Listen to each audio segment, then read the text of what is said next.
तो you have to start putting your foot down bit by bit, slow brake मारो, धीरे धीरे brake मारो, and you have to somewhere, as I mentioned, you have to be okay to defy them. And as I have mentioned before in my calls around setting healthy boundaries, कि setting healthy boundaries से पहले एक component आता है जिसके बारे में कोई बात नहीं करता है, बट वो एक हिडन इनविजिबल कंपोनेंट है जो कि सबसे ज्यादा इंपॉर्टेंट है। मतलब ऐसे समझो कि आइसबर्ग जैसे हम देखते हैं ना कि सी में आइसबर्ग होता है, तो आइसबर्ग का जो टिप है वो है सेटिंग हेल्दी बाउंड्रीज, और उसके जो नीचे का पोर्शन है जो सबसे बड़ा है जो दिख नहीं रहा है वो है defending healthy boundaries. You have to become capable of defending the boundaries first.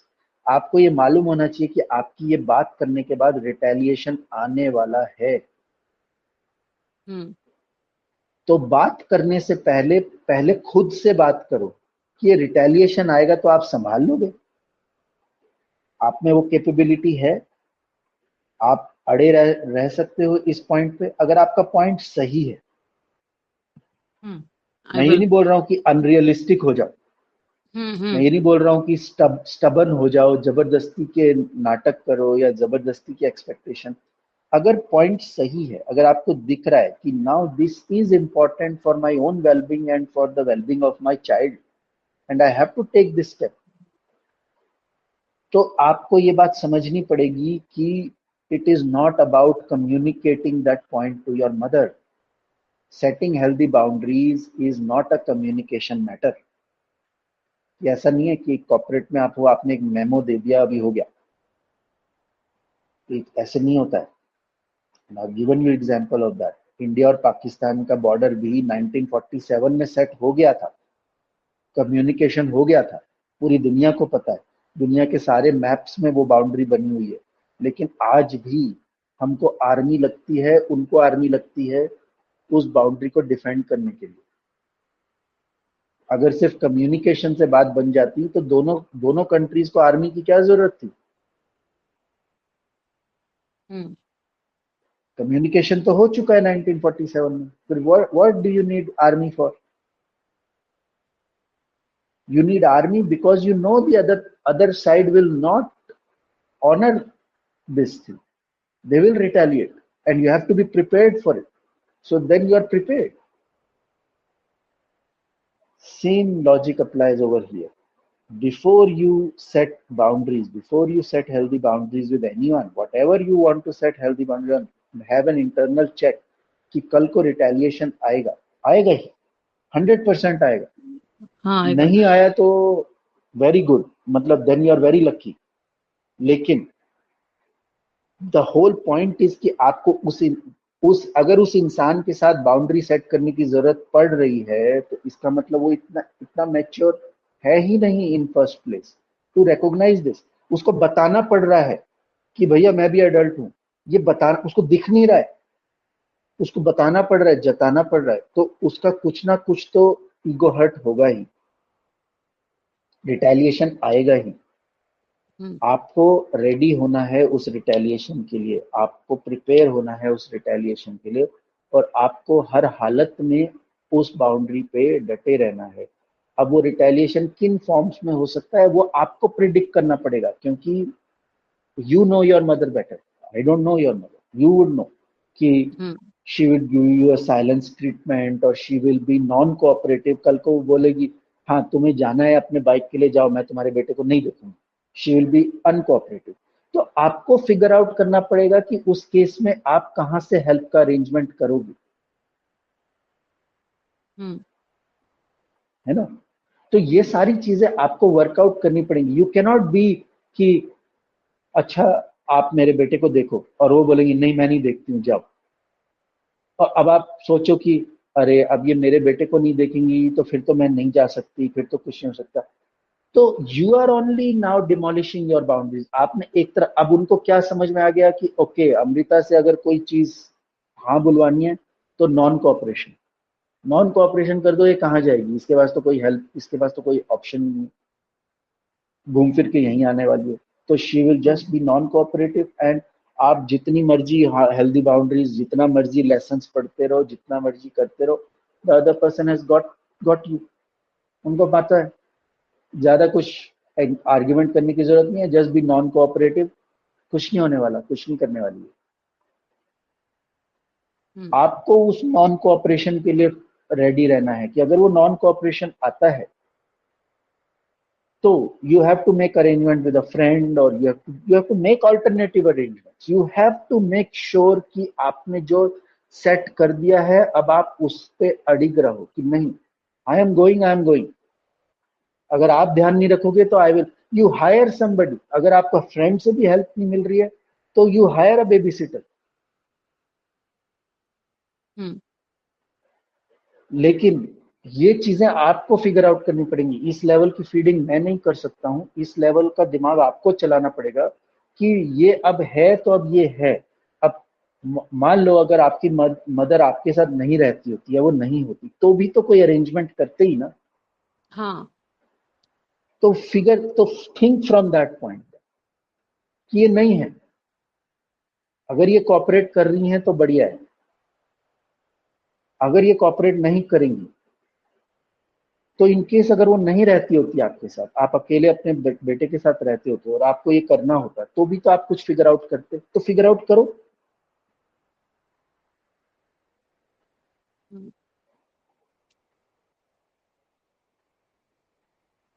पर ये सारी चीजें अगर करने की कैपेबिलिटी नहीं है तो don't do any boundary setting, क्योंकि it will be more damaging. Are you understanding why I am saying it is more damaging? ये ऐसा करना ना करो। बताओ why is it more damaging than actually setting? I am saying अगर आप defend करने के केपेबल नहीं हो तो बाउंड्री भी सेट मत करो, क्योंकि वो ज्यादा डैमेजिंग है। Why I am saying that? will मैं ये take बोल us रहा हूँ for कि अगर आप granted. डिफेंड नहीं कर सकते तो people will take you for granted. People will exactly. take us for granted. उनको ये मालूम है कि आपकी बाउंड्री को तोड़ना कैसे है। Exactly, they will take your boundary setting as कुछ भी नहीं है, बकवास है। They can manipulate you, they can blackmail you, emotional, mental, whatever. They could do whatever.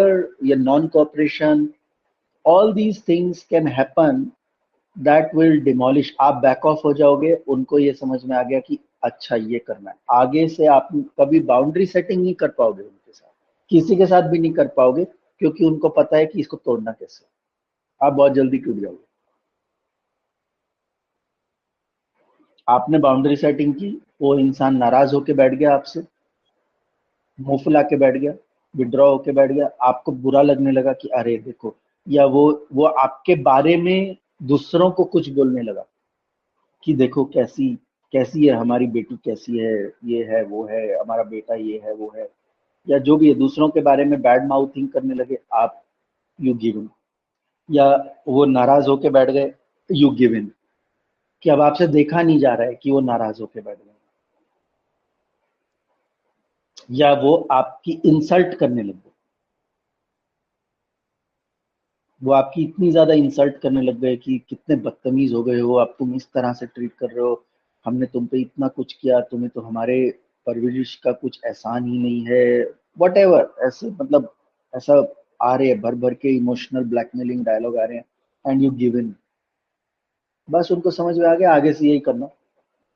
आगे से आप कभी भी बाउंड्री सेटिंग करो, ये भर भर के सारे डायलॉग्स आपको फिर सुनने को मिलेंगे, you will back of again. This is why I am saying it's dangerous, क्योंकि आप कर ही नहीं पाओगे। इससे अच्छा करो ही मत।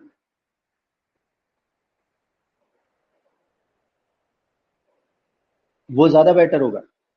करो मत, ज्यादा बेटर होगा। करके पीछे हट जाओ, वो डेंजरस है।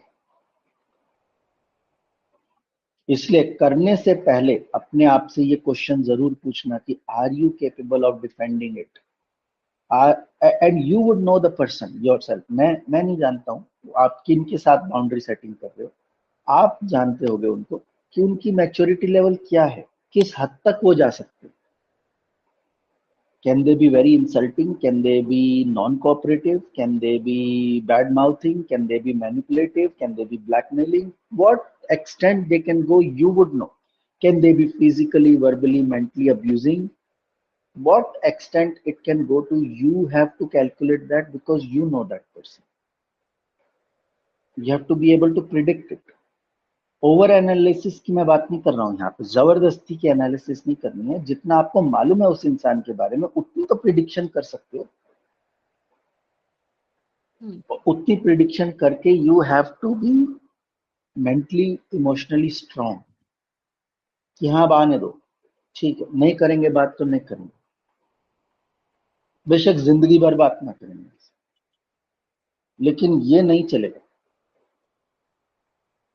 Whatever the worst can happen, you imagine that worst.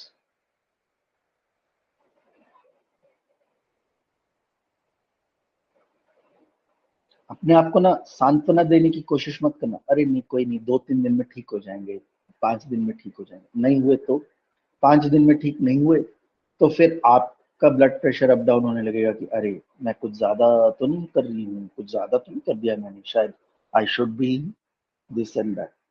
तो इसीलिए you have to be mentally and emotionally ready कि जो आप कर रहे हो वो सही कर रहे हो। और अब जब तक ये इंसान इस चीज को एक्सेप्ट नहीं कर लेता कि आप जो कर रहे हो वो सही कर रहे हो और आगे से ऐसा ही होने वाला है, तब तक you are not going to back off. और अगर वो नहीं है कैपेबिलिटी, तो पहले वो कैपेबिलिटी डेवलप करो, उसके बाद बाउंड्री सेटिंग के बारे में सोचना। पहले ये देखो कि ये कैपेबिलिटी डेवलप करने के लिए मुझे क्या लगेगा, क्या है मेरी खुद की फियर्स और इनसिक्योरिटीज जो मुझको रोकती हैं ये सब करने के लिए, क्यों मैं स्ट्रांग नहीं हो पा रहा हूं, क्यों सही चीज के लिए भी मैं खड़ा नहीं हो पा रहा। अनरियलिस्टिक एक्सपेक्टेशन तो नहीं कर रहे, जो सही है वही वही तो डिमांड कर रहे, उसके लिए भी I can't stand up. Why is that? क्या रोक रहा है मुझको, क्या है मेरी फियर्स, क्या है मेरी insecurities. List that down, work on it, address it, become capable first. जिस दिन लगे कि हाँ अब आई एम फीलिंग केपेबल, अब मैं कर सकता हूं, उस दिन करना। उस दिन से पहले सोचना भी मत करनी, बैकफायर होगा।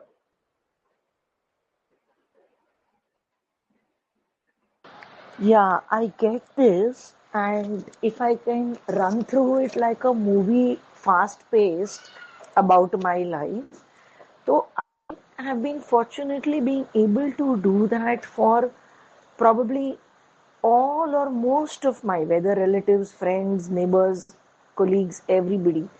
But whenever it comes to romantic relationships, I drag it, या मुझे ऐसे सिंपैथी होने लगती है, या पता नहीं fear of losing that person होगा, और I become over emotional and I start trusting, over trusting, और आई मतलब, तो ये मैं देख पा रही हूँ कि मैं ये सबके साथ कर सकती हूँ, पर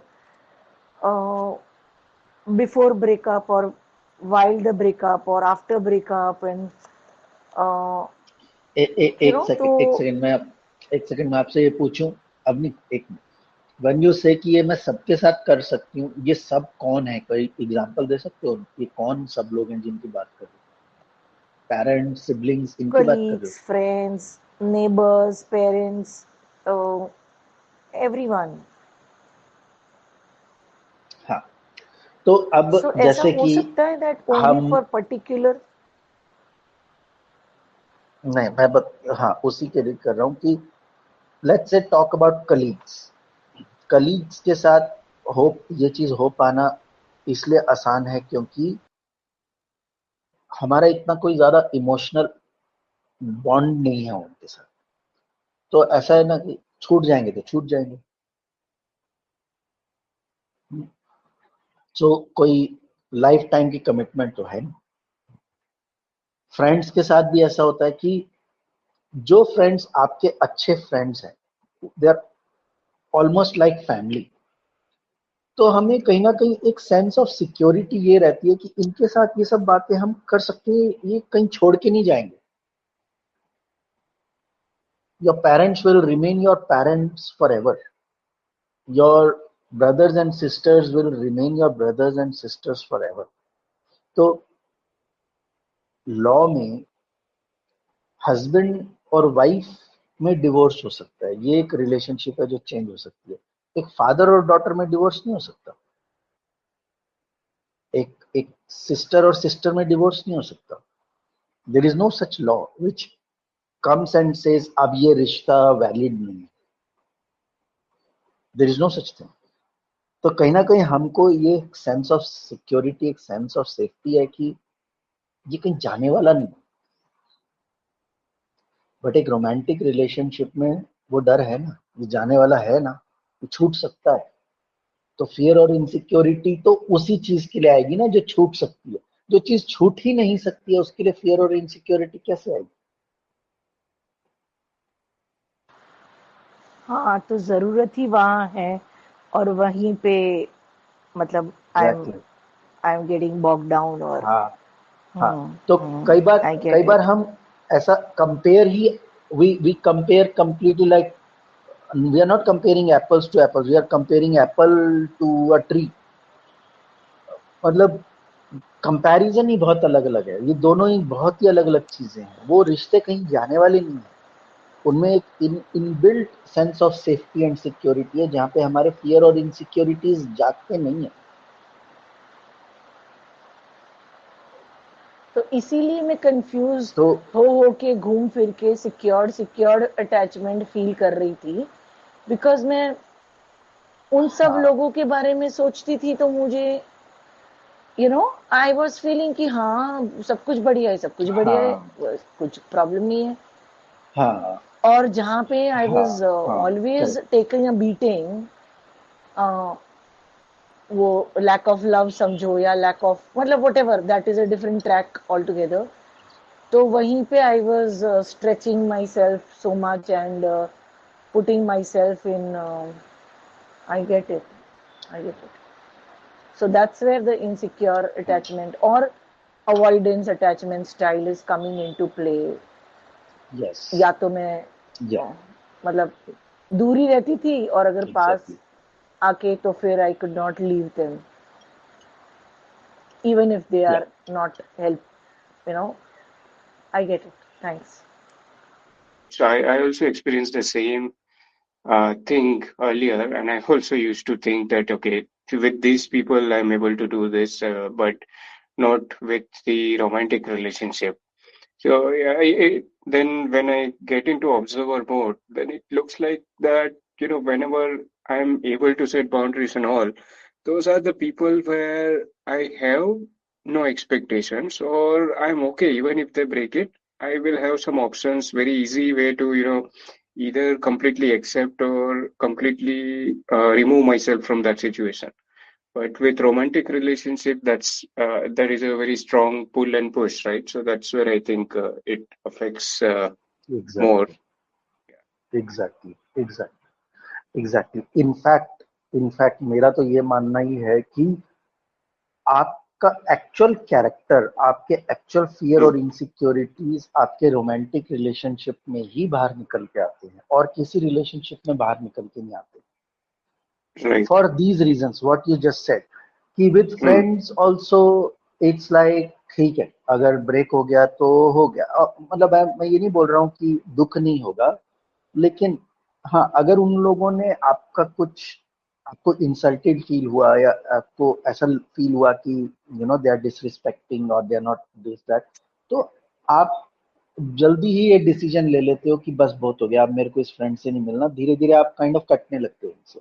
mm, तो वो हो जाता है, राइट। विद फैमिली हम चिल्ला लेते हैं एक दूसरे के ऊपर, हम लड़ लेते हैं and all that, because you have a sense of security with them कि कहीं जाने वाले नहीं है, तो mm. हम वो सब कर सकते हैं। तो इसलिए जो एक्चुअल आपके फियर और इनसिक्योरिटीज हैं वो तो लव और रोमांटिक रिलेशन में ही निकल के आते हैं, क्योंकि इन रिलेशंस में वो दोनों एलिमेंट्स हैं।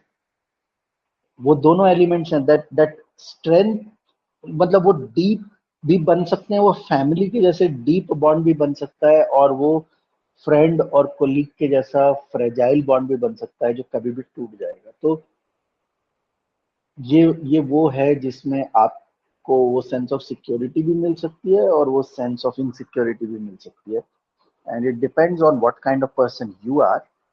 If you come from a secure attachment style, you will feel a sense of security in it. If you come from a insecure attachment style, you will sense the insecurity in it, and that is what will come out.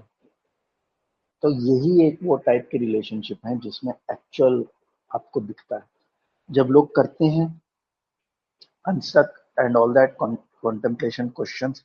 तो हम आप लोगों ने सुनी होगी recording, हम बोलते हैं कि आप रोमांटिक रिलेशनशिप को ही कंसिडर करके चलो, भले ही प्रेजेंट में ना हो कोई, पास्ट वाला भी हो वो भी चलेगा। पास्ट का आपका, अगर if you are married and now divorced and that fine, आप पीछे का वो कंसिडर करके चलो।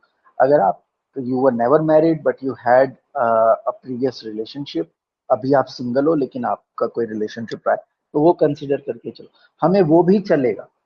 जरूरी नहीं है कि करंट ही होना चाहिए, you should be in a relationship and all that, if you are not doesn't matter, पीछे का भी देख के कर सकते हो। लेकिन किसी का कोई भी नहीं होता है, बहुत कम केसेस में ऐसे लोग आते हैं जो जिनका अभी तक कभी कोई रिलेशनशिप ही नहीं हुआ, ना तो शादी हुई ना कभी कोई रिलेशनशिप नहीं हुआ। तो हम उनको बोलते हैं कि ठीक है, तुम अपने फ्रेंड्स को कंसिडर करके कर सकते हो, कोई बेस्ट फ्रेंड को कंसिडर करके कर सकते हो, कोई फैमिली को, बट टू बी ऑनेस्ट निकल के आता नहीं है उनका उतना, वो उन रिलेशनशिप्स में निकल के आता नहीं। पर वो बहुत कम केसेस ही होते हैं जिनका इस तरह से होता है। today, like kids at the age of 14 15 are already having relationships and all that, so बहुत बहुत रेयर केसेस होते हैं कि कोई ये बोलेगा कि आई एम 40 ईयर ओल्ड और मेरा आज तक मैं कभी कोई रिलेशनशिप ही नहीं हुआ। आए हैं ऐसे केसेस, मैं ये नहीं बोल रहा हूँ कि नहीं आए हैं, बहुत कम होते हैं लेकिन बहुत ही रेयर होते हैं। तो फिर हम उन लोगों को बोल देते हैं कि अभी कुछ हो नहीं पाएगा, अभी बेसिकली इट्स बेस्ट कि you don't take this workshop and all that, क्योंकि कुछ हो नहीं पाएगा अभी, ये कुछ निकल के ही नहीं आएगा, कुछ दिखेगा ही नहीं। अभी अभी डॉट्स ही नहीं बने, कनेक्ट क्या करेंगे? तो पहले लाइफ को डॉट्स तो बना लेने दो, पहले हार्ट ब्रेक तो कर लो थोड़ा सा। वो रॉक स्टार मूवी में था ना डायलॉग कि पहले दिल तो तोड़ा लो अपना, फिर तुम अच्छा गाना गा पाओगे। तो it's like that. So that's what happened. But yeah, these things come out most in romantic relationships. So anybody who is doing this, if if you don't have a current partner, it doesn't matter, आप पिछली relationship को consider करके भी answer कर सकते हो questions के कि how were these things in the last relationship. So that will also be fine.